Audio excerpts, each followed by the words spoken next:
అందరూ చనిపోయారు. మా తాత చనిపోయాడు, నా తండ్రి చనిపోయాడు, నా బాబాయి చనిపోయాడు. అన్నింటికీ కారణం చంద్రబాబు నాయుడు గారని చెప్పి నిస్సిగ్గుగా మాట్లాడాడు.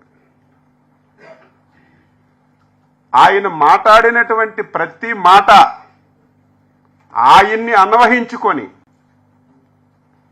వాళ్ళు కుటుంబాలు చేసినటువంటి వ్యవహారాలు, ఆయన చేసిన వ్యవహారాలు, ఆయన చేస్తున్న వ్యవహారాలు ఒకసారి గుర్తు చేశాడు.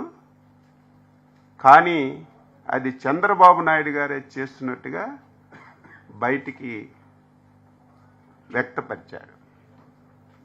ఈ సందర్భంలో ఒక వ్యక్తిని నేను గుర్తు తెచ్చుకోవాలి. ప్రముఖ డైరెక్టర్ శంకర్ గారు 30 సంవత్సరాల ముందు అపరిచితుడనే ఒక సినిమాని తీశాడు. మీరందరూ చూసుంటారు. ఎప్పుడైనా ఒకసారి సమాజంలో ఇలాంటి వ్యక్తులు పుడతారని చెప్పి 30 సంవత్సరాల ముందే గ్రహించి సినిమా తీసినటువంటి శంకర్ గారికి ఈ సందర్భంగా నేను అభినందిస్తున్నాను. అపరిచితుడంటే అపరిచితుడు. నిన్న చూస్తే నోట్లో వేలు పెట్టినా కొరకలేనటువంటి అమాయకుడుగా అబద్ధాలన్నీ కూడా వల్లవరిచి చెప్పిన విషయాన్ని నేను గమనించాను. రాజారెడ్డి గారిని చంపేశారట. ఎందుకు చంపారో, ఏ విధంగా చంపారో నాకంటే మీ అందరికీ ఎక్కువగా తెలుసు. నిన్న జగన్మోహన్ రెడ్డి ప్రెస్ మీట్ ఒక అంతకు మంచిదే. ఎందుకు మంచిదంటున్నానంటే ప్రతి 5-10 సంవత్సరాలకి కొత్త జనరేషన్ వస్తుంది. యువకులందరూ కూడా వస్తున్నారు. కొంతమందికే జగన్మోహన్ రెడ్డి యొక్క క్రూరత్వం తెలుసు, రాజశేఖర్ రెడ్డి చేసిన అరాచకాలు తెలుసు, వాళ్ళ చేసినటువంటి తాత చేసినటువంటి దమనకాండ చాలా మందికి తెలియదు. ఈరోజు ఆయన మాట్లాడి దాని మీద చర్చకి తీసుకురావడం ఒక శుభ పరిణామం. ఈ సందర్భంగా చర్చ వస్తే వాళ్ళ కుటుంబ నేపథ్యం ఏంటి, వాళ్ళ కుటుంబం ఏ విధంగా పులివెందుల్లో కానీ, కడపలో కానీ, ఈ రాష్ట్రంలో కానీ ఏ విధంగా దమనకాండ చేశారో ఒక్కసారి ఫ్రెష్గా మనం చెప్పుకోవడానికి ఒక అవకాశం వచ్చిందని చెప్పి తెలియజేస్తున్నాను. రాజారెడ్డిని చంపేశారు. చంపిన వాళ్ళని నేనేమీ చేయలేదు, ఇదే బెస్ట్ ఎగ్జాంపుల్, నేను మంచివాడినని చెప్పానని మాట్లాడాడు. వెంటనే బాధితుడు పార్థసారథిరెడ్డి ఒక సమావేశం పెట్టాడు. జగన్మోహన్ రెడ్డి గారు ఆ రోజు మీ తాత, మీ తండ్రి గారు, మీ తాత హత్యలో ఉన్నటువంటి వాళ్ళని ఎవరిని మిగల్చలేదు, అందరినీ వేసేశారు, ఆస్తులు ధ్వంసం చేశారు, బుల్డోజర్లు పెట్టి ఇళ్ళన్నీ కూడా కూల్చేశారు. మిగిలింది ఒక పార్థసారథిరెడ్డి, అది కూడా కర్ర పెట్టుకొని ఊత పెట్టుకొని నడుస్తున్నాడు. అది తెలిసి మాట్లాడావా తెలియక మాట్లాడావా నాకు అర్థం కాదు. మొత్తం ఆ రోజు జరిగిన పరిణామాల్లో ఇన్వాల్వ్ అయిన ప్రతి ఒక్కరిని ఆ రోజు నువ్వు హతమార్చిన విషయం ఈ సందర్భంగా గుర్తు చేస్తున్నాను. రెండవది, ఆ రోజు పులివెందలకి తెలుగుదేశం పార్టీ పక్షాన ఉన్నటువంటి వ్యక్తి ఆ రోజు ఇందులో ఒక బాధ్యుడని నువ్వే చెప్పావు, నేను చెప్పలేదు. ఆ బాధ్యుడు ఈరోజు నీ పార్టీలో ప్రముఖంగా ప్రధాన కార్యదర్శిగా బాధ్యతలు నిర్వహించి నీ పక్కనే ఉన్న విషయాన్ని కూడా నువ్వు గుర్తు పెట్టుకోకుండా ఈ విధంగా చంద్రబాబు నాయుడు అనే కారణం అని చెప్పి మాట్లాడడం చాలా దారుణం అని చెప్పి తెలియజేస్తున్నాను. రెండవది, చంద్రబాబు నాయుడు గారు అపోజిషన్ లీడర్గా ఉమ్మడి ఆంధ్రప్రదేశ్ రాష్ట్రంలో శాసనసభలో ప్రసంగం చేశారు. 4 రోజుల తర్వాత రాజశేఖర రెడ్డి గారు నువ్వు అసెంబ్లీకి రావని చెప్పి చంద్రబాబు నాయుడు గారు ప్రసంగం చేసిన తర్వాత 4 రోజులకే హెలికాప్టర్ కూలి చనిపోయింది. చంద్రబాబు నాయుడు గారు పాత్ర ఉందని చెప్పి నిస్సిగ్గుగా మాట్లాడుతున్నారు. ఈరోజు రేపు మీకు చూపిస్తాం. ఇప్పటికే మీకు ఆ వీడియో వచ్చింది.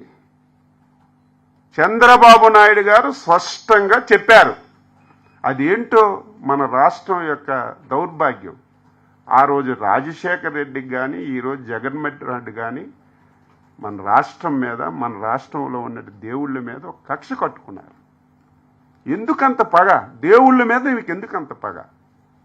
అందులో మా రాష్ట్రంలో ఉన్నటువంటి 7 కొండలవాడు వెంకటేశ్వర స్వామిని అపవిత్రం చేయాలని ఆ రోజు నుంచి ఈ రోజు వరకు మీరు కంకణం కట్టుకున్నారు.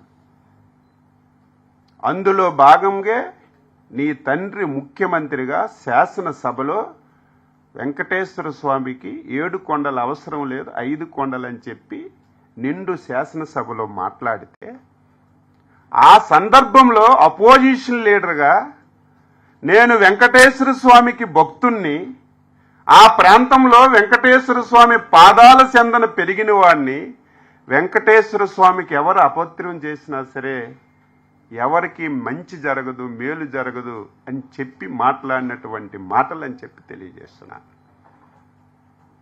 దాన్ని వక్రీకరించి నిన్న మాట్లాడాడు. ఇంతెందుకు, రాజశేఖర్ రెడ్డి చావుని ఒక నెల రోజుల ముందే నేను ఇక్కడే ఇదే ప్లేస్లో పాత్రికేయుల సమావేశంలో చెప్పాను. రాజశేఖర్ రెడ్డి యొక్క మరణంలో అనుమానాలున్నాయి. ఇందులో జగన్మోహన్ రెడ్డి గారి యొక్క పాత్ర ఉంది అని చెప్పి ఆ రోజున్నటువంటి కాంగ్రెస్ నాయకులందరూ మాట్లాడారు. ఆ రోజు బొత్స సత్యబాబు గారు కూడా మాట్లాడారు.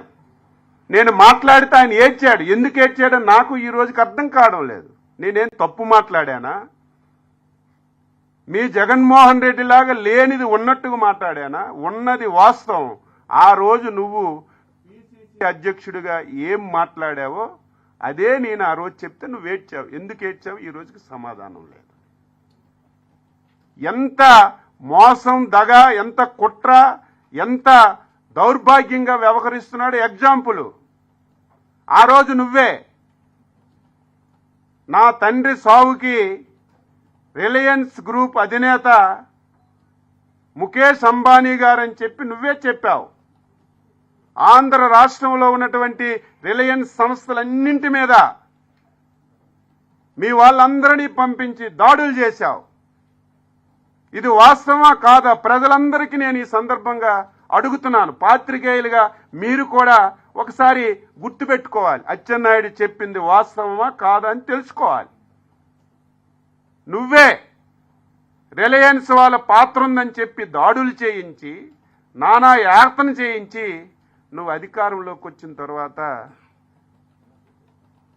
రిలయన్స్ వాళ్ళని మంచిగా చేసుకొని వాళ్ళు చెప్పిన వాళ్ళకి రాజ్యసభ సీట్ ఇచ్చావా లేదని చెప్పి నేను అడుగుతున్నాను. ఇందులో ఎవరి పాత్ర ఉంది? చంద్రబాబు నాయుడు గారికి ఇందులో ఏం సంబంధం? దీనికి కర్మ, కర్త, క్రియ నువ్వే. ఏం జరిగిందో నువ్వే చెప్పాలి. బాధ్యులెవరో నువ్వే చెప్పాలి. దీన్ని వక్రీకరించి మాట్లాడుతున్నాం. ఇక మూడవది వివేకానంద రెడ్డి హత్య. జగమరిగిన సత్యం. చిన్న పిల్లవాడు గాఢ నిద్రలో ఉండి ఒక్కసారి లేపి వివేకానంద రెడ్డి ఎలాగ చనిపోయాడంటే జగన్మోహన్ రెడ్డి ప్రమేయంతో గొడ్డలతో నరికి క్రూరంగా చంపారని ప్రతి ఒక్కరూ చెప్తారు. అంతెందుకు, ఇది నేను చెప్పవలసిన అవసరం లేదు, మాకు నువ్వు ఆన్సర్ చేయవలసిన అవసరమే లేదు. సాక్షాత్తు నీ బాబాయి కూతురు 7-10 సంవత్సరాల నుంచి వాళ్ళ తండ్రి ఆత్మకు శాంతి కలగాలని, మా తండ్రి హత్యలో జగన్మోహన్ రెడ్డి ప్రమేయము ఉంది ఉంది ఉంది అని కాలికి బలపం కట్టుకొని ఊరు వాడ దేశం మొత్తం తిరిగి చెప్తుంటే ఆవిడ అడిగినటువంటి ప్రశ్నలకు నువ్వు సమాధానం చెప్పు, మాకు చెప్పవలసిన అవసరం లేదు.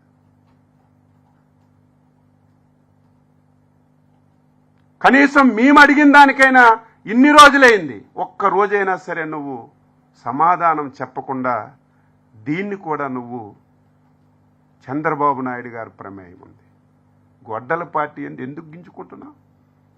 గొడ్డల పార్టీ కాదా? సొంత బాబాయిని అధికారం గురించి నేను ప్రతిసారి చెప్తున్నాను, ముఖ్యమంత్రి పదవి గురించి అధికారం గురించి తండ్రిని వదలడు, బాబాయిని వదలడు, తల్లిని వదలడు, చెల్లిని వదలడు, చివరికి నీకు ఈ స్థాయికి తీసుకొచ్చినటువంటి కార్యకర్తలను కూడా ఊచకోత కోసి అధికారాలను రావడానికి ప్రయత్నం చేస్తావు తప్ప నీకు ఇంకొక ఆలోచనే ఉండదని చెప్పి తెలియజేస్తున్నాను. దీనికి ఆన్సర్ చేయి. ఈరోజు ఏది చూసుకున్నా సరే ఇందులో మీకు ఒక ఉదాహరణ, సాక్షులున్నారు. ఎంతమంది ఉన్నారు?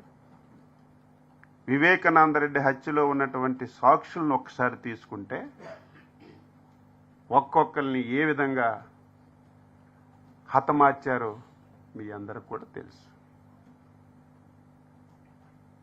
ఆయన ఒక్క నైజం, పదవి లేకపోతే అన్ని చేస్తాడు విమర్శలు.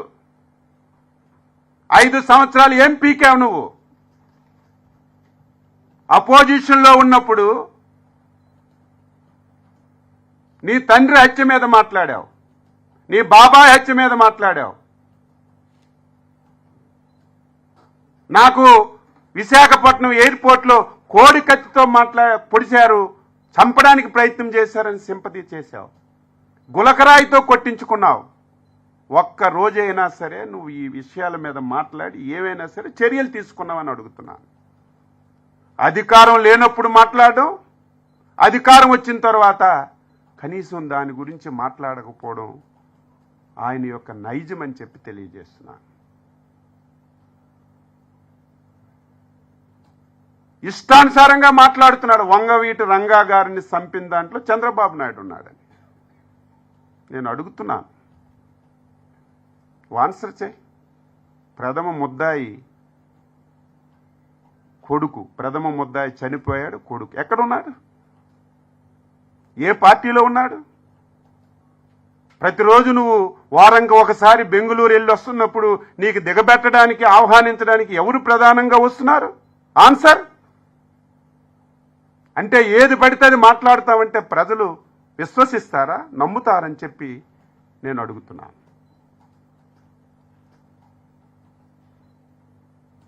ఈరోజు నేను ఏది విడిచిపెట్టం. పూర్వం చాలా తప్పు చేశావు, నువ్వు ఏది మాట్లాడినా సరే మేము దానికి ఆన్సర్ చేయకపోవడం వల్ల చాలా నష్టపోయాం. ఈసారి నేను మళ్ళీ చెప్తున్నాను, నువ్వు చేసిన ప్రతిదానికి ఆన్సర్ చేస్తాం, ప్రజలకి చైతన్యపరుస్తాం.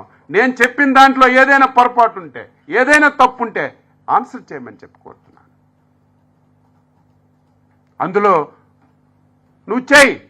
ఆ రోజు ఓకే, నువ్వు చెప్పినట్టుగా వంగవీటి రంగా గారు హత్య జరిగింది, వాళ్ళు ఎక్కడున్నారు? నీకు నీతి నిజాయితీ ఉంటే వాళ్ళని దగ్గర చేర్పించుకోకూడదు, వాళ్ళని నువ్వు పార్టీలో చేర్పించుకొని నీ వెనక తిప్పుకొని ఈరోజు దాన్ని విమర్శిస్తున్నావు. నిన్ను చూస్తే అమాయకంగా మా పార్టీ కార్యకర్తలందరినీ చంపేస్తున్నారు, జైల్లో పెట్టేస్తున్నారు. ఏమయ్యా జగన్మోహన్ రెడ్డి, 73 సంవత్సరాల వయసు, 4 సార్లు ముఖ్యమంత్రి, 4 సార్లు ప్రతిపక్ష నాయకుడు, దేశంలో ప్రతి ఒక్కడు గర్వించదగినటువంటి నాయకుడు. కనీసం నువ్వు ఈ తప్పు చేశావు,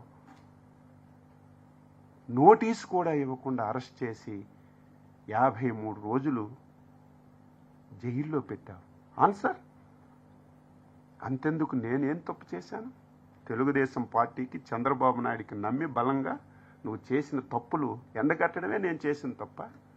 ఆ రోజు సర్జరీ చేసుకుంటే 700-800 కిలోమీటర్లు నన్ను నరకయాతన చూసి 83 రోజులు జైల్లో పెట్టావు. పోనీ మమ్మల్ని పార్టీ పరంగా నువ్వు హింస పెట్టావు. నీ ఫ్యాను గుర్తు మీద గెలిచినటువంటి రఘురామరాజును కూడా చిత్రహింసలు చేసి, కస్టోడియల్ టార్చర్ చేసి ఆయన్ని జైల్లోనే చంపాలని ప్రయత్నం చేశావు. ఆ రోజు భగవంతుడి దయ, అందరి దయతో హైకోర్టు, సుప్రీంకోర్టు, మిలిటరీ హాస్పిటల్స్ అన్నీ యాక్టివేట్ అయ్యారు కాబట్టే ఆ రోజు రఘురామరాజు బతికాడు తప్ప, లేకపోతే రఘురామరాజు బతికే పరిస్థితి లేదు. ఏ ఒక్కరిని వదిలేవు. ఈరోజు గగ్గోలు పెడుతున్నాం మా నాయకుల మీద కేసు. ఎవరి మీద పెట్టారు? మా నుంచి కూడా, మా కార్యకర్తల నుంచి కూడా చాలా ప్రెజర్ వస్తున్నా సరే ముఖ్యమంత్రి గారు ఒకటే మాట, హింసకి హింస ప్రతి సమాధానం కాదు, చర్యకు ప్రతి చర్య సమాధానం కాదు.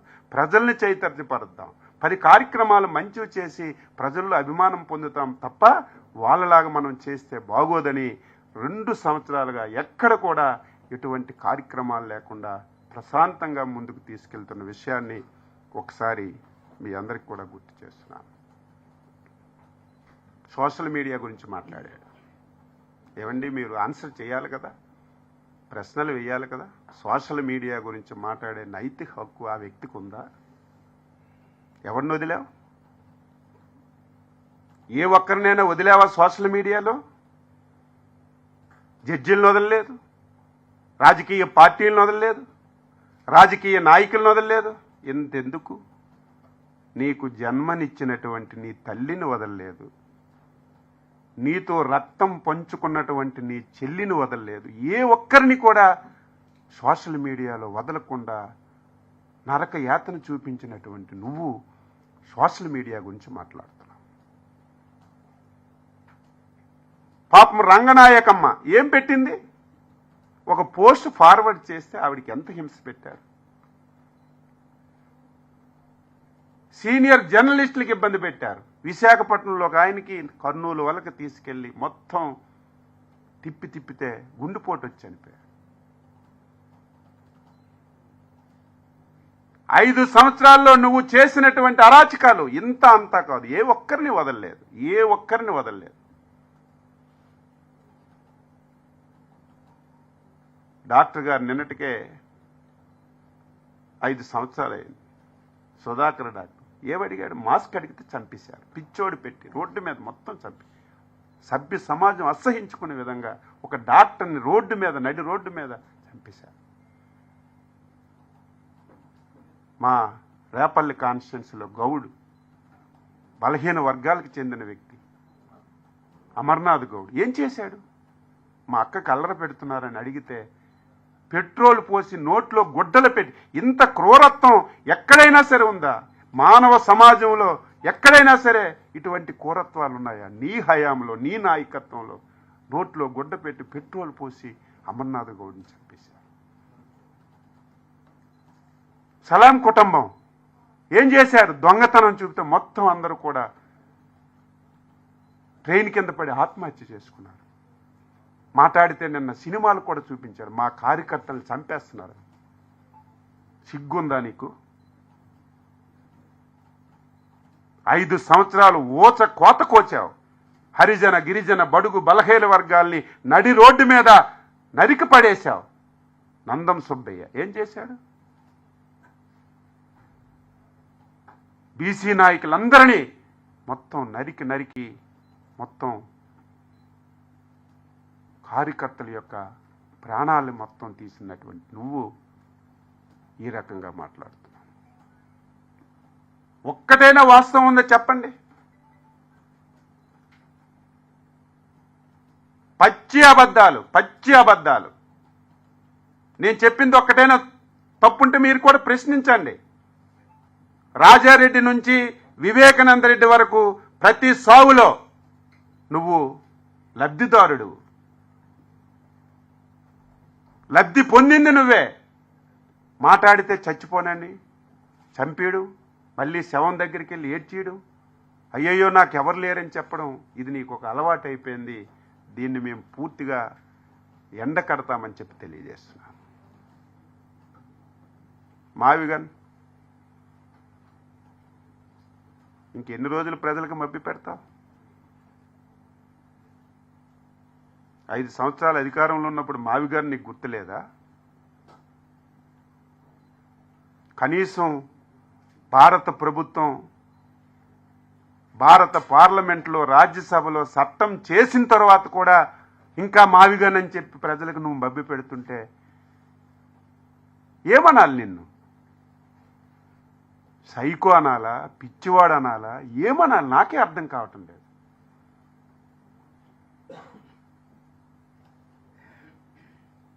ఎవడైనా మళ్ళీ మార్చగలడా? ఎవడి వల్లైనా సాధ్యమవుతుందా? అన్ని ప్రయత్నాలు చేశాడు. ఈ రాష్ట్రానికి పరిశ్రమలు రాకుండా చేయాలని ప్రయత్నం చేశాడు. చంద్రబాబు మీద నమ్మకంతో, మోడీ గారి యొక్క సహకారంతో మీరు నేను ఊహించినటువంటి పెద్ద పెద్ద పరిశ్రమలు వచ్చి ఈరోజు మనకి ఏదో మాటలు చెప్పడం కాదు, గ్రౌండ్ అవుతున్నాయి, కొన్ని ఓపెన్ అవుతున్నాయి, కొన్ని ప్రారంభోత్సవాలు చేస్తున్నాం. అది రాకుండా చేశాం, అది అధిగమించాం. మెడికల్ కాలేజీలు కొబ్బరికాయ కొట్ట ఒక పైస ఇవ్వలేదు. అవన్నీ మేము ప్రైవేటైజ్ చేసి అని చెప్పి నువ్వు మాయ మాటలు చెప్తున్నావు. మేము ప్రైవేటైజ్ చేయడం లేదు, ప్రభుత్వమే అది వాళ్ళకిచ్చి కట్టి మెయింటైన్ చేయడానికి మేము ప్రయత్నం చేస్తుంటే అది రాకుండా చేయాలని అడ్డు పెడుతున్నాం. ఈరోజు అమరావతి మీద విషం కమ్ముతున్నాం. మాట్లాడితే అవినీతి, స్క్వేర్ ఫీట్ అంటావు. వైజాగ్లో కట్టింది స్క్వేర్ ఫీట్ చెప్పు. నీ ఎలయంక బంగ్లాకి ఎంత స్క్వేర్ ఫీట్కి ఎంత డబ్బు అయింది? నీ లోటస్ పాండ్కి ఎంత అయింది? గ్రామీణ ప్రాంతాల్లో వేసిన మామూలు రోడ్డుకి, నేషనల్ హైవే వేసినటువంటి రోడ్డుకి, అమరావతిలో వేసిన 6 లైన్ రోడ్స్కి పక్కన ఉన్నటువంటి ఫెసిలిటీస్ అన్నీ పెడుతుంటే దానికి దీనికి కట్టి ప్రజలకు నువ్వు మభ్య పెట్టాలంటే ఎక్కడ సాధ్యం? ఐకానిక్ భవనాలు, పేరే ఐకానిక్ భవనాలు. మామూలు భవనాల రేటు, ఐకానిక్ భవనాల రేటు ఒకేలాగా ఉండాలంటే ఎక్కడుంటుంది? నువ్వు కట్టిన ప్యాలెస్ లాగా పేదవాడు కట్టుకున్న ప్యాలెస్కి రేటు ఒకేలాగా ఉంటుందా? చెప్పండి. నువ్వు కట్టిన ప్యాలెస్కి, పేదవాడు కట్టిన ఇల్లుకి ఒకేలాగా రేటు ఉంటుందంటే దానికి అర్థమేముంది? గ్రామీణ ప్రాంతాలు వేసిన రోడ్డుకి, నేషనల్ హైవే రోడ్డుకి, 4 లైన్స్ రోడ్డుకి, 6 లైన్స్ రోడ్డుకి పక్కన అన్ని ఫెసిలిటీస్, గ్యాస్ పైప్ లైన్స్ అన్నీ వేసినటువంటి రోడ్స్కి ఒకేలా కట్టి ప్రజల్లో అయోమయాన్ని క్రియేట్ చేస్తున్నాం. దాన్ని కూడా వదలం, అన్నీ చెప్తాం. ఇందులో ఎవరికి స్వార్థం లేదు. ఆంధ్ర రాష్ట్రానికి ఒక మంచి రాజధాని ఉండాలి. నేను మళ్ళీ చెప్తున్నాను, ఇది సెల్ఫ్ ఫైనాన్స్ ప్రాజెక్ట్. ఛాలెంజ్ చేసి అడుగుతున్నాను. ఒక్క అమరావతే కాదు, ఈ ఆంధ్ర రాష్ట్రంలో ఏ జిల్లాని మీరు తీసుకోండి, శరవేగంతో అభివృద్ధి జరుగుతుంది. అన్ని ప్రాంతాలని సమానం దృష్టి పెట్టుకొని రేపు భవిష్యత్తులో ఎటువంటి ఇబ్బందులు లేకుండా ఎవడు ఏది అడిగినా సరే అన్ని ప్రాంతాలకి సమానంగా అభివృద్ధి. అటు ఉత్తరాంధ్ర, నేను కూడా ఇన్ని సంవత్సరాల నుంచి రాజకీయాల్లో ఉన్నాను. నా జీవితంలో ఇంత డెవలప్మెంట్ ఎప్పుడు చూడలేదు, ఇన్ని పరిశ్రమలు ఎప్పుడు చూడలేదు. లక్షలాది కోట్ల రూపాయలతో పోటీలు పడి, మొన్నే గూగుల్ వస్తే గూగుల్కి పోటీగా రిలయన్స్ వచ్చింది. వాళ్ళకంటే ముందు మేము పెడతాం, విజయనగరంలో ప్లేస్ ఇవ్వండి అని అడిగితే వధిస్తున్నాం. విశాఖపట్నం స్టీల్ ప్లాంట్ ఏది చూసుకొని, ఆర్సెనల్ మెటల్ స్టీల్ ప్లాంట్గా ఏది మీరు తీసుకున్నా సరే ఉత్తరాంధ్ర బ్రహ్మాండంగా ప్రాజెక్టులన్నీ పూర్తి. ఇవన్నీ చూసి ఓర్వలేక నువ్వు వ్యక్తిగతంగా చంద్రబాబు నాయుడు గురించి మాట్లాడుతున్నావు. తప్పేముంది? గొడ్డల పార్టీ. నువ్వు ఒక్కడివే కాదు, కింద వాళ్ళు కూడా అదే పని చేస్తున్నారు. కాబట్టి మీ పార్టీ గొడ్డల పార్టీ.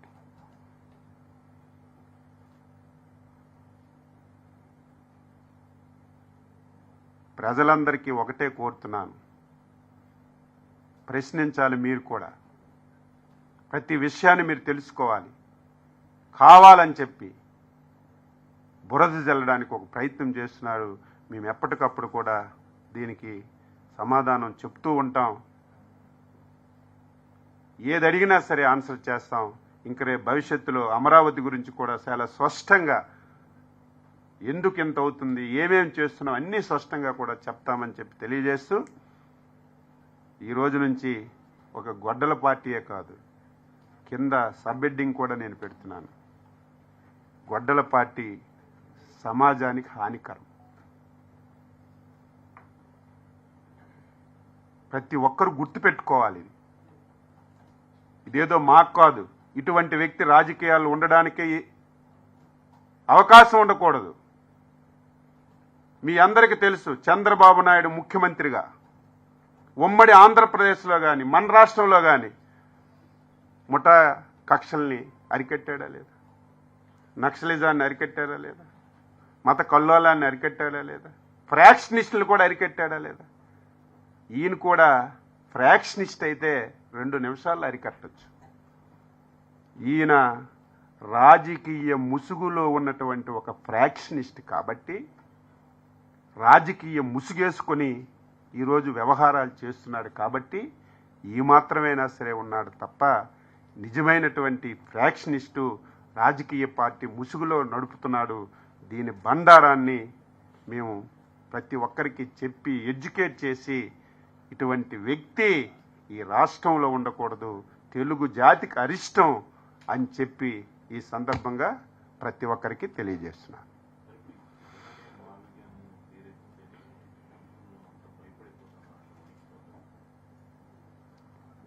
అసలు ప్రతి ఒక్కరం కూడా ఈరోజు నేను ఈ ప్రెస్ మీట్ పెట్టాను, లేకపోతే పనులు చేస్తుంటాను, నా గురించి ఏమనుకుంటున్నారు, మా పార్టీలో ఉన్న వాళ్ళు ఏమనుకుంటున్నారు కనీసం తెలుసుకుంటాం. అసలు ఆ వ్యక్తి అసలు ఏం తెలుసుకుంటాడా, ఏం జరుగుతుంది? పిచ్చోడు అంటున్నారు, మావిగానంటే పెద్ద పిచ్చోడు అంటున్నారు, అసహించుకుంటున్నారు. నేను కాదు, సమాజం కాదు, ప్రజలు కాదు, నీ చుట్టూ ఉన్నటువంటి నీ నాయకులే ఇంకా ఈయన పిచ్చి వల్ల మాకేంటి కర్మని చాలామంది అసహించుకుంటున్నారు. అంటే ఒక సైకో ఏ విధంగా వ్యవహరిస్తాడు, ఒక అపరిచితుడు ఏ విధంగా ఏ నిమిషంగా వ్యవహరిస్తాడో ది బెస్ట్ ఎగ్జాంపుల్ ఆయన. కాబట్టి మనం ప్రజలకి ఎడ్యుకేట్ చేయడం, ప్రజలకి ఎడ్యుకేట్ చేసి ముందుకెళ్ళడమే మేము తీసుకుంటామని చెప్పి తెలియజేస్తాం. దస్తగిరి మా పార్టీ కార్యకర్త, ఆయన్ను హత్యను కూడా రాజకీయం చేస్తున్నారు, మాకు బురద రాయాలని చూస్తున్నారు, మా వాళ్ళపైన ఇదంతా పుయ్యాలని చూస్తున్నారు. ఎవరన్నా బాధపడుతున్నాం. నీకు మొదటే చెప్పాను కదా, ఆస్తుల గురించి కానీ అధికారం గురించి కానీ నీ కార్యకర్త అని ఉండదు, తల్లి అని ఉండదు, చెల్లి అని ఉండదు, ఎవరిది ఉండదు. ఎవరు అడ్డం ఉంటే వాళ్ళకి చేస్తా. నీ కార్యకర్తే, నీ కార్యకర్తను కూడా వదలవు నువ్వు. మొన్న ఎప్పుడు ర్యాలీకి వెళ్తుంటే నీ కార్యకర్త ఇంకొక ఆయన వచ్చాడు, కారు కనపడి చంపేశావు. అంటే నువ్వు దేని గురించి, నీ స్వార్థం గురించి కార్యకర్తను కూడా వదలవు. అదే మేము చెప్తున్నాం. ఎవడైనా నీకు సమానమే, తల్లైనా సమానమే, చెల్లైనా సమానమే, కార్యకర్త అయినా ఎవరిని వదలవు. అందరినీ నువ్వు తుదిముట్టించడం, అధికారంలోకి రావడం నువ్వు ఎంచుకున్నటువంటి ఒక కార్యక్రమం.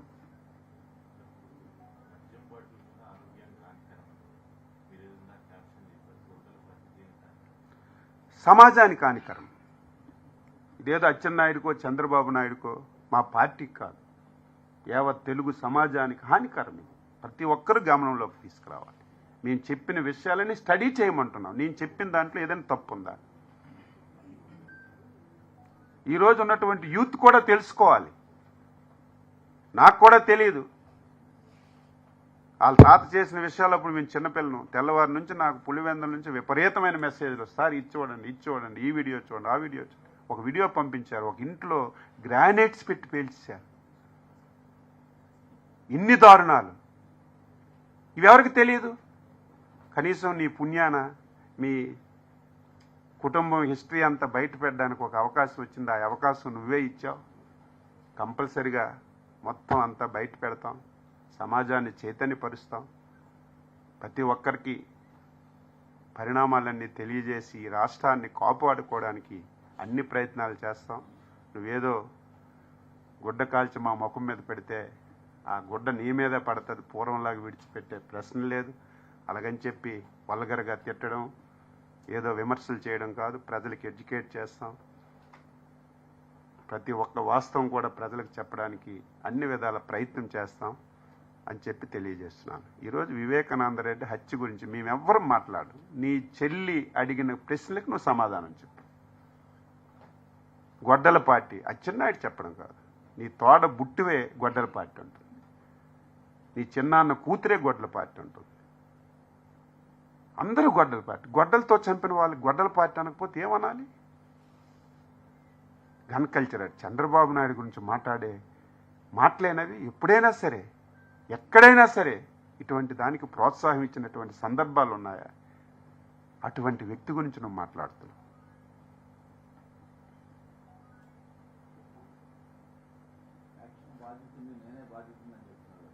ఎవరు?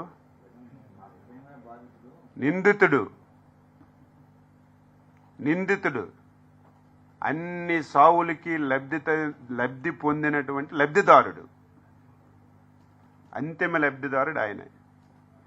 అయ్యయ్యో తండ్రి చనిపోయాడు, పాదయాత్ర చేశాడు, ప్రజల్లో సింపతి పెట్టాడు, ఒక్క అవకాశమైన అధికారంలోకి వచ్చాడు. అప్పటికి ఇవ్వలేదు అధికారం. ఎందుకంటే 2014-19 చంద్రబాబు నాయుడు గారు ఒక స్వర్ణయుగంలో పరిపాలన చేశాడు, అందరికీ హ్యాపీ చేశాడు. మళ్ళీ గెలమని చెప్పి ఎలక్షన్లకి 4 రోజుల ముందు బాబాయిని గొడ్డలతో కంపి అయ్యయ్యో తండ్రి లేడు, అయ్యయ్యో బాబాయ్ లేడని చెప్పి సింపతి పొంది అధికారం. ఇప్పుడు నిజ స్వరూపం తెలిసింది. మీరు చూడండి, అపోజిషన్లో ఉన్నప్పుడు అన్ని మాట్లాడు, అధికారంలో ఒక్కటైన మాట. కోడి కత్తి 5 సంవత్సరాలు ముఖ్యమంత్రిగా ఒక్కరోజైనా రివ్యూ చేసావా?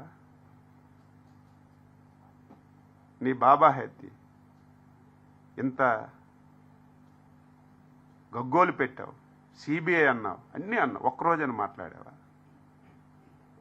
ఇవన్నీ ప్రజలు అమాయకులు కాదు, ప్రతిదీ గమనిస్తుంటారు. నేనేదో మైక్ ముందుకు వచ్చాను ఉపన్యాసాలు చేస్తున్నానంటే నా గురించి గమనిస్తారు. గమనించకుండా ప్రజలు అమాయకులు కాదు, అది గుర్తుపెట్టుకోవాలి. ఏదో మైక్ ఉందని 2-3 గంటలు ఉపన్యాసం ఇస్తే అన్ని ఉపన్యాసాలే. ఉద్యోగుల గురించి నీకు మాట్లాడే హక్కు ఉందా? ఉద్యోగుల గురించి మాట్లాడే నైతిక హక్కు నీకు ఎక్కడుంది? 5 సంవత్సరాలు 1వ తారీఖు వస్తే జీతాలు ఇస్తే చాలు, మీకు ఒక దండం, మరేమీ అక్కర్లేదు, ఇంక్రిమెంట్లు వద్దు, ఏమి వద్దని 5 సంవత్సరాలు అగమ్యగోచరంగా ఉన్నటువంటి ఉద్యోగస్తులకి మేము మోసం చేస్తున్నాం. 1వ తారీఖు తెల్లవారిసరికే జీతాలు పడుతున్నాయి, బాకీలన్నీ విడతలుగా ఇస్తున్నాం. చెయ్యాలని ఉంది, తప్పనుంది. ఆర్థికంగా ఏముంచావు నువ్వు ఈ రాష్ట్రంలో? ప్రతీదీ అబద్ధమే, ఏది మాట్లాడినా అబద్ధమే మాట్లాడాడు. మొత్తం ఆయన అన్వహించుకొని మాట్లాడినటువంటి మాటలు తప్ప ఇందులో ఒక్కటి కూడా వాస్తవం లేదు.